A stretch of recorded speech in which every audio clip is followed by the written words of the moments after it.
因为如果要真换的话，应该是 Yeah, we learn all the assumptions we have already. That there's 反正不 atmospheric 对，不 loss, 是真 no 数，要是真 mismatch. 换。 In the basic term, there is no loss in the system. It's a lossless system in the basic term. So power density, power density at the receiving antenna for an isotropic, an isotropic transmitting antenna is what we have. What we have. If you have an isotropic antenna at the transmitting side, what you have is a radiation pattern like this. It's like a sphere. So look as it is like a sphere. If it radiates PT signal power, so at each point on the surface of the sphere, how big is the signal over there? Is PT divided by the area, the area of the sphere, which is 4 pi r square. This is the power intensity as a point there. And of course, if you want to know what's the whole power covered by this surface, then you have to integrate the power at each point, and the limit of integration is the whole sphere. Okay, so that's why you get this equation, because from the transmitting antenna it's radiated like a sphere. So at the receiving point, you get transmitting power divided by surface of the sphere. Is it clear? Yeah. So at that point you get the power at the point on the surface of the sphere. In the case of isotropic radiation of antennas. But if we have directive antenna, which means we have the gain for the antenna, so the radiation here is not. Sorry, I have to start a little earlier. But I know you understand the antenna. You can miss something. So if we have the directive antenna with the gain like this, then this formula becomes this. Exactly the same multiplied by the gain. Because now you don't radiate it everywhere anymore. You focus your radiation at some point. So you multiply it by the transmitting gain, but still you assume that at the receiving point is isotropic.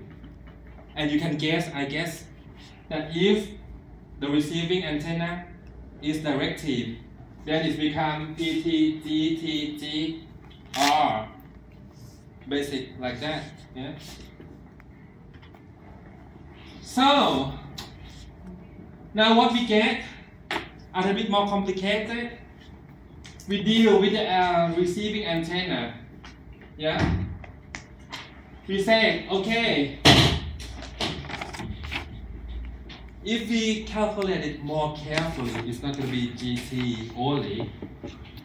Because it's also about the ability of the antenna how to capture the energy. And that is identified by the effective area of the antenna. The effective area or the effective length of an antenna is not the same, or doesn't have to be the same as the physical length and the physical area of that antenna. For example, if you have a wide antenna like a dipole, effective length is much bigger than physical length.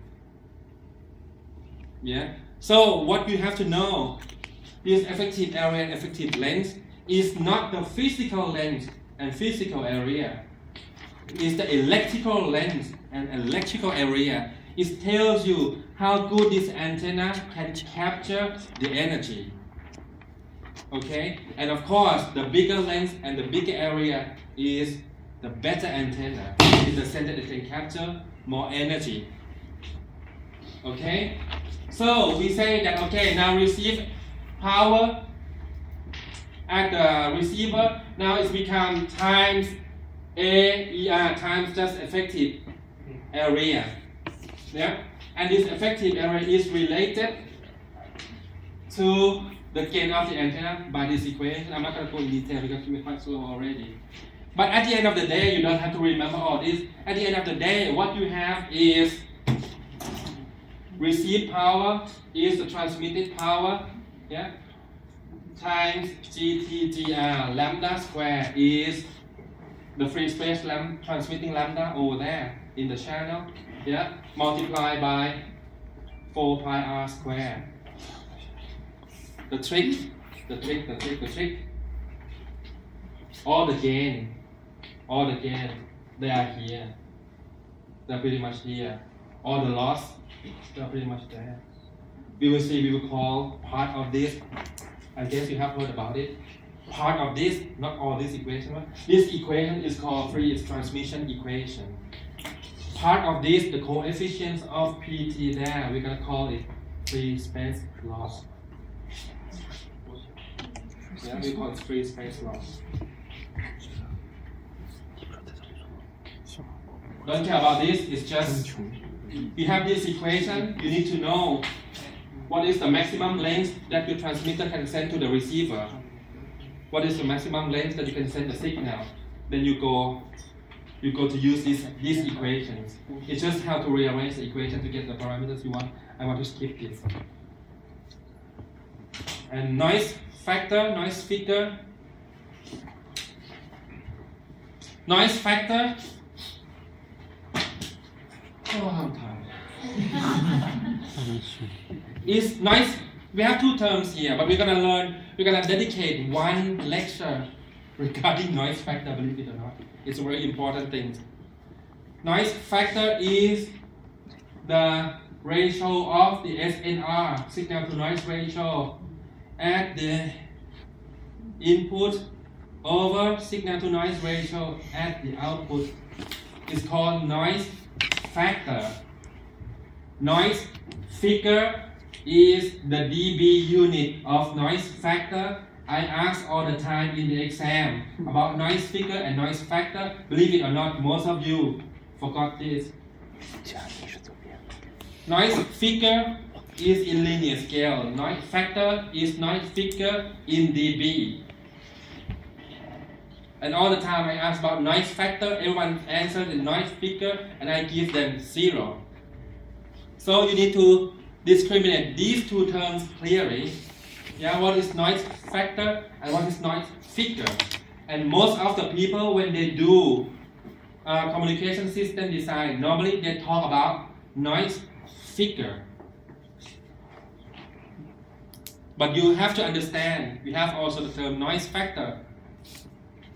They are pretty much the same thing, but it's just in dB and in linear scale. Okay? I'm going to skip this as well. Yeah, because I think you don't have to know it right now. Look at the equation, how scary it is.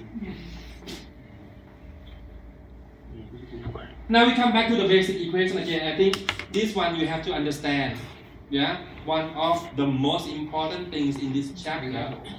And then you see, as I said before, if we set in a very simple term, if we have isotropic antennas on both sides, GT and GR become 1. Yeah, become 1. So we have only lambda square over 4 pi r square. And this is the coefficient to multiply by the transmitting power. And this coefficient, we call it free space loss. Very important term for wireless communication design. Everyone will talk about what is the free space loss. Yeah, and what I can say now, free space loss is just basic loss that you radiate from one place to the others, even though all the components in the system are lossless. It doesn't depend on any equipment any components in the system, it depends on just the resistance. If you have the distance between transmitter and receiver, you always have this free, I would say free loss. It's just the loss that you have to spend anyway, you have avoided, unless you have the transmitter and receiver face to face like this with no distance at all. Yeah, but is that the point for wireless communication? That is not. Is free space the best case scenario, or would It's the best case any scenario. medium would produce? No, free space means you don't have, for example, atmospheric absorption, no oxygen in the channel. We have no raindrops. We have no obstacle. It's just, well, if I say this, no one is recording this, I guess. I said this is just a stupid loss. It's a loss that you will never avoid. It's a basic loss that you must have in the system anyway. So even if you transmit through some kind of dielectric, I guess. There's always. Don't forget, if you transmit from one side to the other with the cable, then it's not called free space anymore. You have to understand free space means it's free space. Yeah. Okay. Yeah, it's free space. Yeah. So this loss you can avoid. It happens all the time and it's a basic loss. It's the first loss in the system that you need to know. Yeah, and you see, here, for example, yeah, it's function of lambda and distance only, which means the more the distance you have, the more the loss you have. The higher frequency you have, the more the loss you have as well. Okay? So that's why it's explained why at higher frequency, normally you have more loss. Free space loss can explain. And one of the drawback in the future communication system, if they move toward high frequency, then free space loss is going to be extremely high. And you see, it's not linear. It's a square term. Yeah?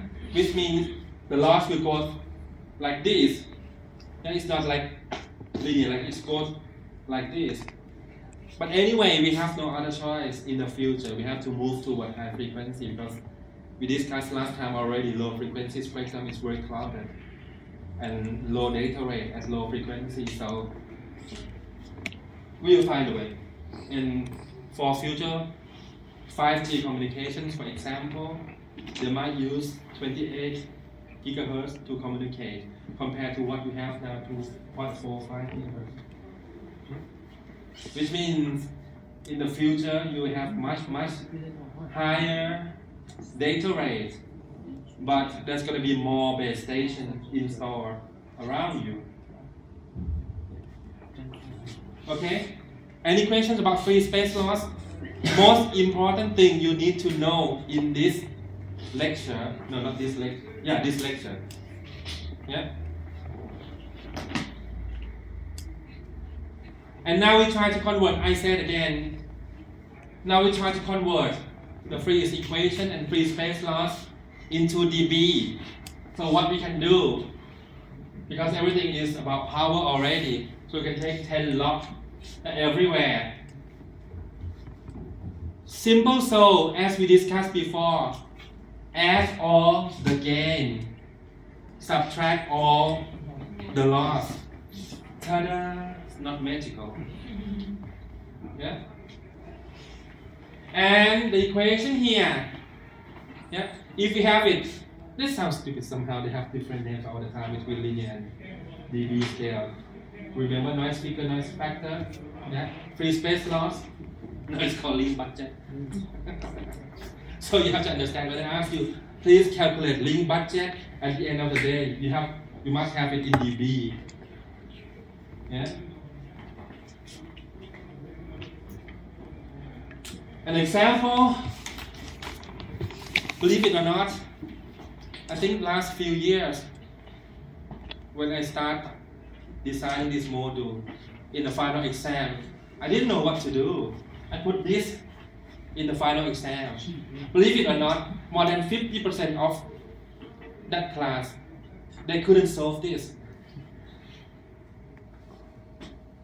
And why so complicated? No idea. Like this year. Well, don't be that optimistic.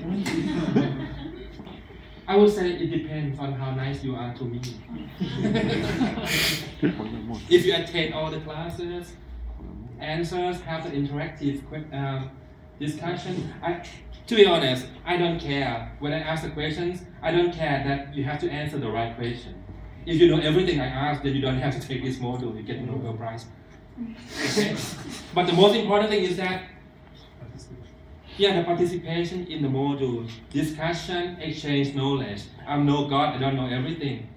You know what I mean? So it's good to talk. Okay, and I know you, and I know too what you know and what you don't. Okay, and you know me too, whether you have a stupid teacher or not. So anyway, words to look at. Yeah, I'm not gonna explain it in detail because I think it's not that difficult.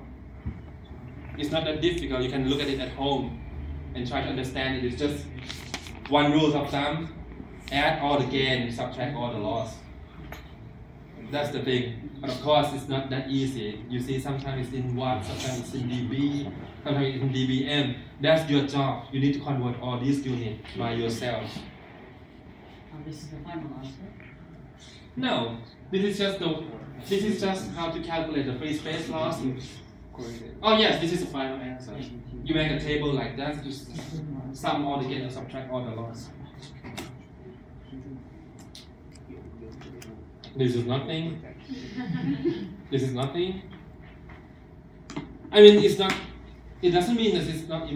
It's not important. It's just you don't have to know now. You will learn later. It's just to show you that we have something to learn. And I guess no one likes to see all this. So I think we do it later.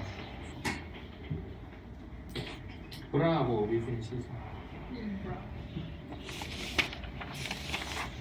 So the most important thing in the previous lecture, you know how to convert between linear and dB.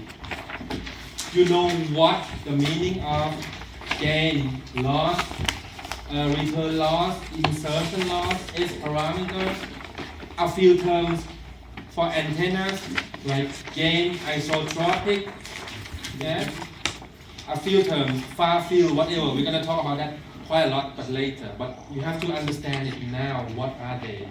I cannot tell you much in detail because for antenna, it's gonna be a complete one modules that you have to take. I can tell you roughly, but if I have to tell you everything about antenna, I need to create another module for that. And I assume that this is the last semester for you, so you have enough basic background already. Okay? Now we come to the signal part. We don't learn anything about the components at the moment. We need to know how signal behaves first before we go for component design. Okay? You can't expect that what you put into the system is going to be what you get. Yeah? A lot of things happen inside that box that I show you, that black box that I show you. Something like filtering, amplifying, attenuating, whatever. A lot of things happening there, and of course your signals will be processed. And in the best case scenario, we would like to be able to predict what's going to happen. Wow, my model is so interesting. I'm happy. Where's the life?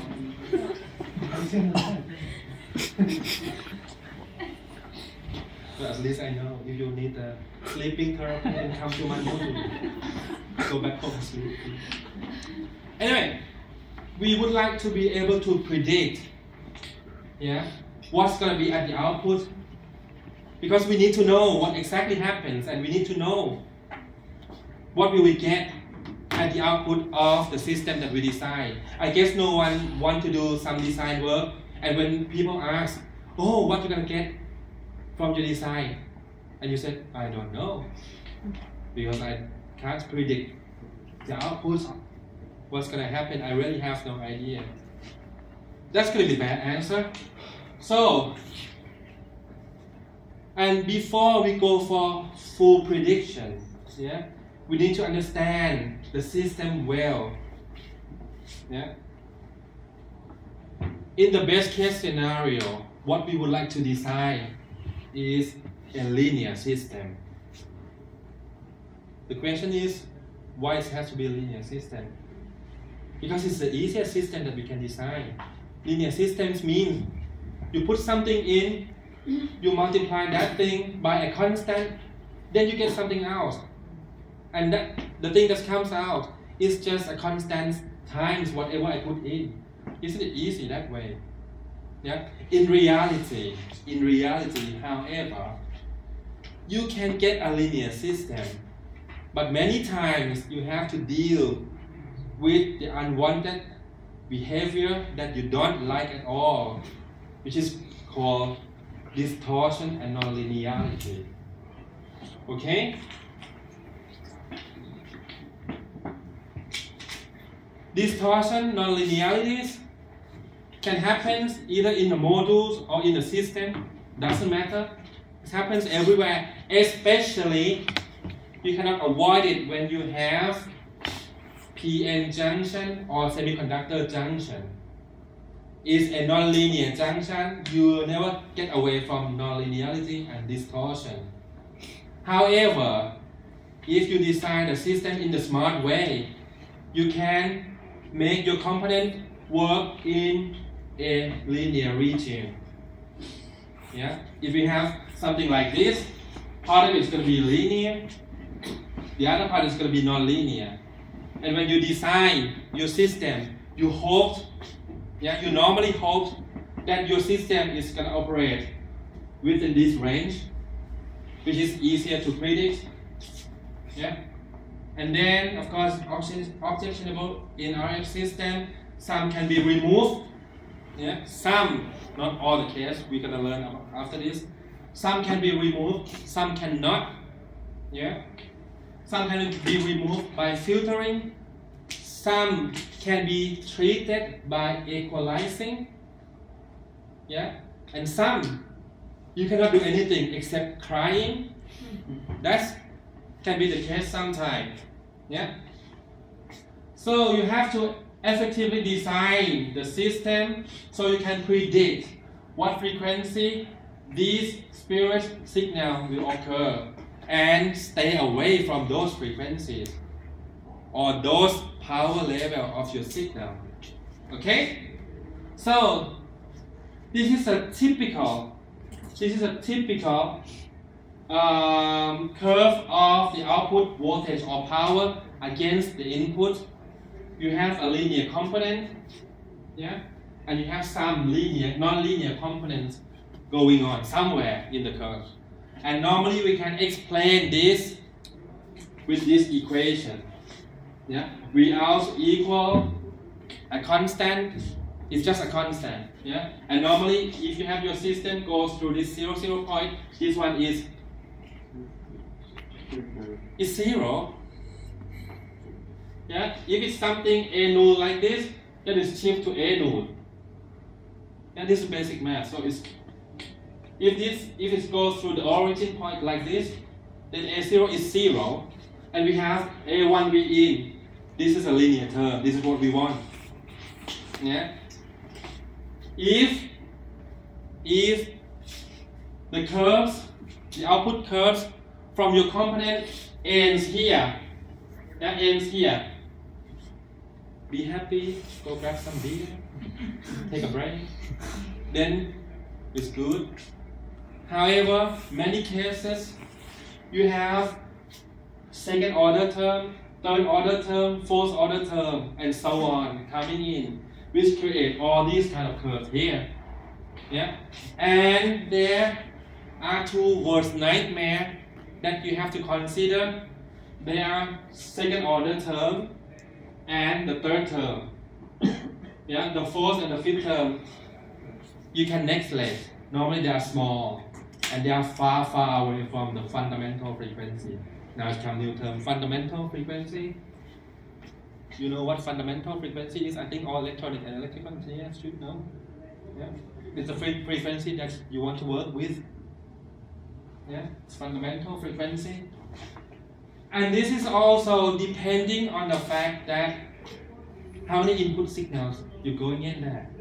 If it's just one frequency signal, yeah, or single frequency signal, then normally what you get is just the harmonics. Yeah, if you have the fundamental frequency F null, then what you get here is going to be 2F null, 4F null, 6F null. Yeah? So if you have only one single frequency signal going in there, you get only harmonics. Is that the case? That's the simplest case. In reality, you have speech signal, you have signal which is the mix of various frequencies. Yeah? If you have more than one frequency, of course, the simple case is two frequencies. So what you have is harmonic, yeah, harmonics plus intermodulation. Yeah, one signal. If you have only single frequency signal, then you get only harmonics. If you get more than two frequencies signal, then you get harmonics and intermodulation. Yeah, and we always consider. We are clever, so we consider complicated case. So we consider at least two frequencies signal. Yeah, for example, we have two frequency signal. We call it two tone. One single frequency signal. We call it one tone signal. Now we have a few terms more to learn. Yeah, harmonic, intermodulation, tone signal, and tone signal. You have single tone signal and two tone signal. And this is the two tone signal. Yeah? If we have V in as a two tone signal, frequency A, frequency B. Yeah? And you see, if you want to analyze for the second order, then you put V in here. Yeah? If you want to analyze the third order, you put V in there. And of course, your life will be easier if you analyze one case at a time. Yeah, either second or third. You don't mix up all these, otherwise, please go cry. Okay? So now we start with the basic system. Two-tone signal, second order response. Yeah? Ooh. Go back. I'm not gonna prove math. It's your job. What we have though, we out equals V in, A2 V in, A cos phi AT, oops, plus B cos, not beta B, cos phi B T, and then square. Yeah? Cos A plus cos B square, cos plus sin. Remember that? Math. I'm not gonna go through this. We don't have so much time. If you are interested in it, do it at home. Okay? What I can say, it's not gonna be in the final exam. Because this is the hand-on module. Okay? What we have, after we arrange all this, what we get, A2 obviously, yeah, we get A square plus B square over 2. This is just the DC. Yeah, you have offset at DC.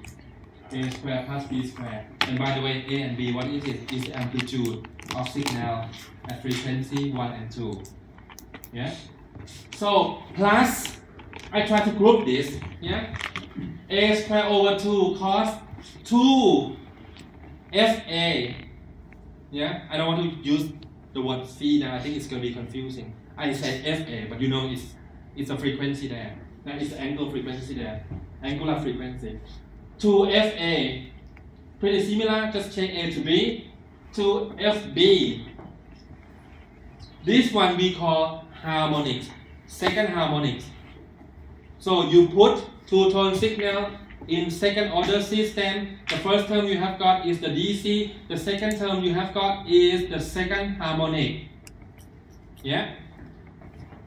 Then the third term there, AB cos FA minus FB and FA plus FB. These two terms we call intermodulation. And why do we call it intermodulation? Because it looks like frequency modulating signal over there. It's FA plus FB and FA minus FB. Yeah? You see?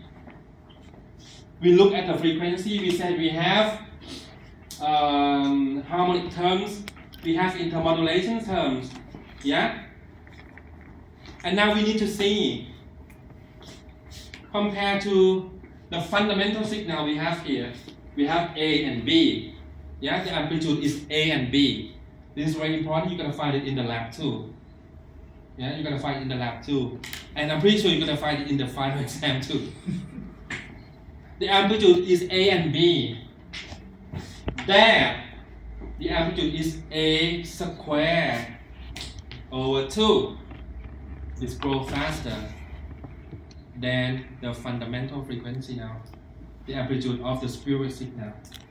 Even worse, with the intermodulation, is A times B. If we set A equals B, then it's going to be A squared.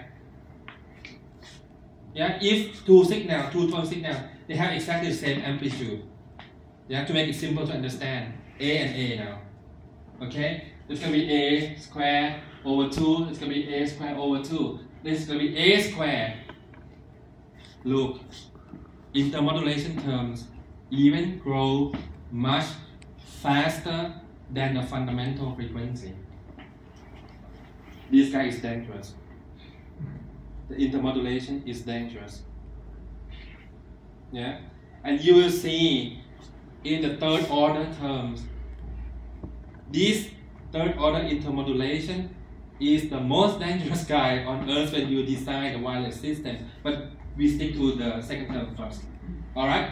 First term is the direct current. Okay? No one cares. It's at 0 frequency, so it's far away from your signal. Second and third terms are second harmonic. It's far away from your signal as well because the frequency multiplied by 2. Yeah? The last terms are different and different frequency term and some frequency term. Yeah, the last two terms called intermodulation. And you see, as I said, if we set the amplitude here to be the same, yeah, A cos FA and A cos FB, for example, yeah, you're gonna get here A times A, which is A squared, yeah. If you compare A to A squared, it is 6 dB.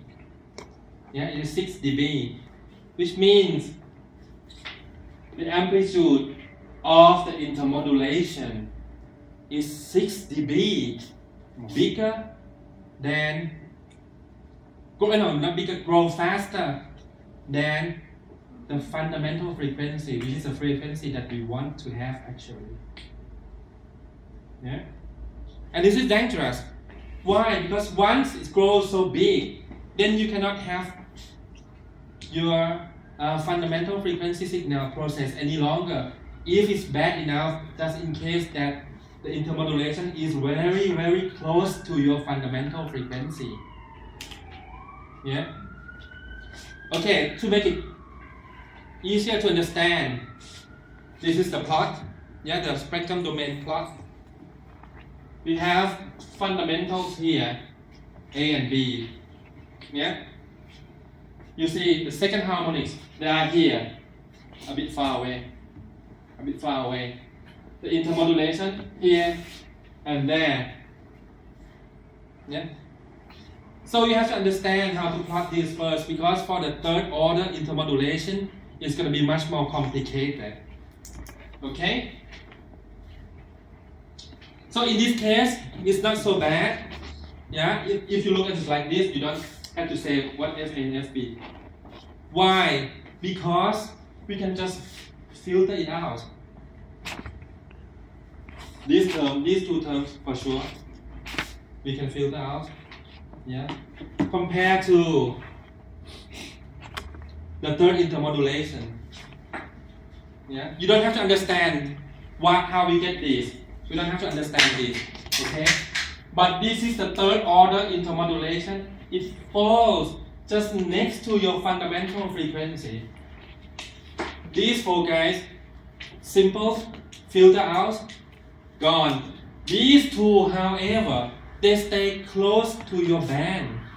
It's not simple to filter them out. And many times you have to live with it. And it's the guys who grow fastest. It's like a parasite. It's the guys that grow fastest. You said it's 6 dB there, you will see it's 9 dB here. So what I want to stress here, the point is the second order intermodulation is not as dangerous as the third order intermodulation. The harmonic we don't care much about because it's most like 2 times, 3 times, it's so far away from your band. So normally we filter out. The only problem that we have is that, of course, don't forget, you put an amplitude A and B there. Yeah? You don't get extra power from God. So normally, you have to separate those power to fundamental, to frequency, to intermodulation. And if the intermodulation and the harmonic, they have high power or the big amplitude, it means that you are losing your energy or your power to put into the fundamental frequency to all this spirit signal. Is it clear? That's why you want to minimize all these frequency components. You want to minimize it, not just filter it. Filter it is just you remove the power from the system, which is of course you don't want to. You want to keep the power that you put in. But in the worst case scenario, you have to remove those power. But in the best design or in the good design, of course, you can design it in the way that all these spirit guys will be very small, especially the third order intermodulation. Okay? If you ask me why, then I have to tell it again, because they are very close to your fundamental frequency. If the object get higher, this IMF will get nearly to the fundamental. Yes, we're going to talk about the intercept point very soon, like this. Okay, we go back to this. Now we know that for second order, yeah, I will finish this and then maybe one more slide and then we. Sorry, something. This is the way how we get the spectrum domain plotted from the previous equation. Okay, when you look at this kind of equation, don't get scared. You just have to arrange it in the way that it is easier to understand. You see, 2FA to FB, 2FA to FB, yeah. FA minus FB is go to lower frequency. FA plus FB is go to higher frequency. So that's why you have these 4 components. Of course, you have the DC component, but who cares? Yeah. Because normally in the RF system, you always have inductors, you always have transformer in there. So normally, the DC component will be gone, and it's so far away from your fundamental frequency in principle, so it doesn't harm you. Except for the fact that you are losing money in the DC. No, not money, power. I'm talking about stock market or what. Anyway, you are losing your signal energy to this DC component. Oh, well, maybe not as simple as I suggest, because in some receiver, we're gonna study it. No worry about it, we're gonna know everything. So in some receivers, so-called direct down conversion, or even super heterodyne receiver, sometimes you have the so-called DC offset when you design it, and it's going to be problematic there because you lose a lot of energy there, but we don't go that far at the moment. Yeah. Now we plot it in the power domain. It's just power out versus power in. We know where they are in the frequency domain already. Yeah. We know where they are in the frequency domain already. But we don't know at the moment, we don't know how they grow when we, how they grow at a different level of input power. Okay? So that's why we need to learn both how they grow and where they locate. We need to know all. So, power out, power in. Yeah, both axes are power. Start with the minimum input power, which is, what is the minimum input power? 0. Yeah, start from here. Yeah, at very low, we started to inject some energy in the component from very low frequency. Yeah, at the beginning, you still work in the linear length. Yeah, if you remember this curve, we still stay in this linear regime. Yeah, we in over V out. We still stay in there. So we are happy. We're still happy. Yeah, and then you get some signal out here. Yeah, just only at fundamental frequency. This is fundamental. Yeah, and you try to increase the power at a certain level. Now, the second order intermodulation started to grow. Yeah, started to grow. Now you are losing, what it tells you, now you are losing part of the fundamental, well, part of the power from fundamental to this. You're losing power. Yeah, and you see the worst nightmare is this guy grow much quicker than this one. You see the slope of these two curves. This guy grow much quicker than this one. Yeah, and at some point, you still have more and more input power going in. Yeah, not just only this guy anymore. Now you have two guys, two spurious signals coming, both second order and harmonic. Yeah, and the difference here is roughly 6 dB. Yeah, 6 dB roughly. And the worst thing is, you see both two guys here, they grow much bigger than your fundamental frequency. That's the bad thing. Because it means that not just you have lost your energy into the things that you don't want, yeah, and the signal will be distorted as well. Because it doesn't grow as it should be. It's go with a different rate. Yeah? And the strength line here, you see you have two lines. Yeah? The strength line and something like this. Yeah?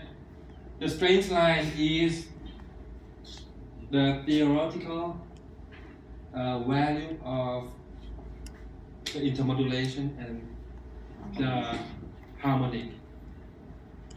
This line here is the real thing. Normally how it really behaves. Yeah? But still, you see, even though it started to be saturated, everything is going to be saturated anyway. And that's come from the physics of semiconductor.